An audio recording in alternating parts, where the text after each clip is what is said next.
देखिए, आज पढ़ेंगे अपन ज्वालामुखी। यानी कि ज्वालामुखी क्रिया क्या होती है। ज्वालामुखी का मतलब होता है लावा का उद्गार होना। जैसे कि अपन पहले पढ़ चुके हैं कि प्लेट टेक्टोनिक तो ये प्लेट गड़ने की जब होती है, प्लेटें गतियाँ करती हैं, तो यानी कि प्लेट मूवमेंट्स प्लेटों की जब मूवमेंट्स होती है तो यानी कि वो द्रव अवस्था में आ जाती हैं, और द्रव अवस्था में आ जाती हैं तो मैग्मा का निर्माण हो जाता है। और जब मैग्मा का निर्माण हो जाता है तो जैसे ही पृथ्वी के ऊपर से जैसे ही चट्टानों का दबाव कम होता है, वैसे ही ये ज्वालामुखी के रूप में बाहर आ जाता है।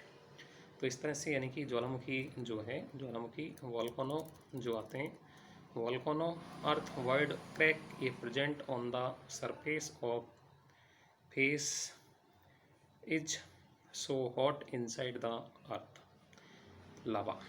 यानी कि जब लावा गर्म हो जाता है, तप्त हो जाता है, तो यानी कि पृथ्वी के अंदर जब चट्टानें गल जाती हैं तो लावा के रूप में वो बाहर आती हैं। Gas come out S it fact it is rooted in the upper layer. यानी कि ऊपरी चट्टानों पर जब दबाव कम होता है तो वैसे ही ये ऊपर आ जाता है। Earth throws which internal matter comes out release by volcano vault from accumulation of these substance conical landforms is called a volcano mountain. जब यानी कि लावा का जमा हो जाता है, लावा का जब जमा हो जाता है तो शंक्वाकार पहाड़ी का निर्माण होता है, और उनसे विभिन्न प्रकार की स्थलाकृतियाँ या पहाड़ियों का निर्माण हो जाता है, जिनको अपन ज्वालामुखी पर्वत के नाम से भी जाना जाता है।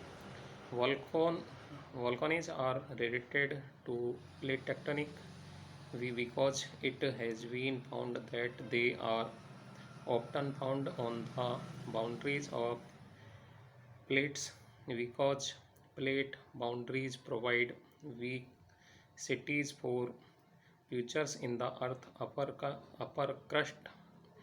Erupt from this volcano are also found at some other sites which are believed to originate from the metal plume, and such site the now is hotspot। यानी कि जो गर्म क्षेत्र होते हैं, गर्म क्षेत्रों के अंतर जब चट्टानी पदार्थ द्रव अवस्था में आते हैं तो द्रव अवस्था में आने के कारण में ज्वालामुखी का निर्माण होता है, लावा का उद्गार होता है, और लावा जो है वो द्रव अवस्था में पृथ्वी के ऊपर आता है।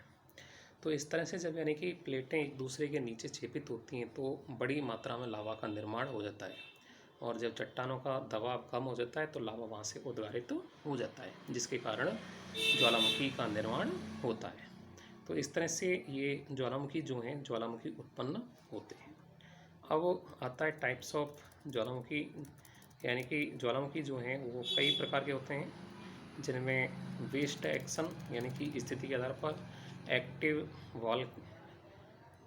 एक्टिव और वॉकिंग वॉल्केनोज यानी कि सक्रिय ज्वालामुखी जिनको कह सकते हैं, जिनमें galactic are not unfamous about activism, but if a volcano is currently acquiring or it is expected to explode soon or has signal of activity like gas, like smoke of lava और earthquake is a concealed activity। यानी कि जो सक्रिय लावा होते हैं उनसे गैसीय पदार्थ, धूल, राख, धुआं, लावा, ये लावा और इसके साथ में ये गैसीय पदार्थ निकलते हैं। यानी कि जो सक्रिय ज्वालामुखी होते हैं, सक्रिय ज्वालामुखियों से हमेशा गैस है, धूल है, धुआं है और लावा है, ये निकलते रहते हैं।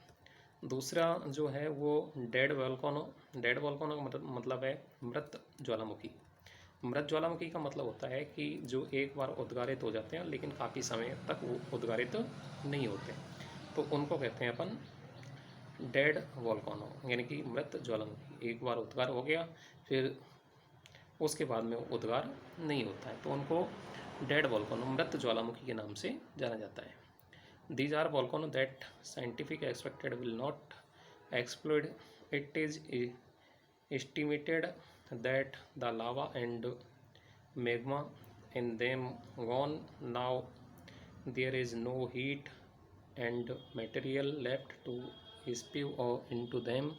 If there is no memory of any volcano ever having any event expletive type of activity, then it often considered dead. Dormant,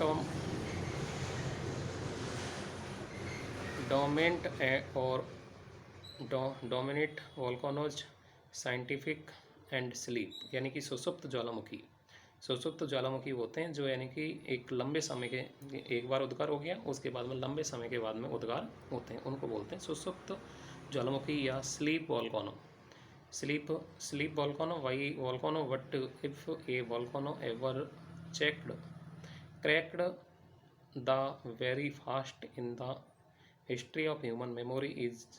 It is considered dormant but not dead. There are many volcanoes that after reaching of throws millions of your credit pressure and another eruption, they are considered dormant during that. For example, Toba volcano, whose epitome killed nearly 70,000 years ago. All humans are Indian subcontinent, and their entire human race was on the verge extinction, ready to report every 360 years. यानी कि जो लावा, ये जो ज्वालामुखी हैं, जैसे कि Europe है, Europe के अंतर्गत 70,000 वर्ष पहले उत्पन्न हुआ, लेकिन बाद में भी वो उत्पन्न हुआ. इंडिया है, इंडिया के अंतर्गत भी दक्षिणी प्रायद्वीप जो पठार है उसके अंतर्गत भी काफ़ी समय के बाद में उद्गारित हुआ. तो इस तरह से जो दक्षिण का पठार है, दक्षिण का पठार एक बार बन गया उसके बाद में उसका नहीं हुआ. तो इस तरह से ये जो हैं ये सुसुप्त ज्वालामुखी हैं. तो ये इनके अंतर्गत जो है वो समय समय के अंतर्गत ही उत्पन्न होते रहते हैं. अकॉर्डिंग टू नेचुरल जैकुलेशन जो है वो सेंट्रल इक्वेशन ऑफ वॉल्कानो, यानी कि आकार के आधार पर जो है वो भी इनको कई भागों के अंदर बांटा गया है. तो इस तरह से इनको अपन कई भागों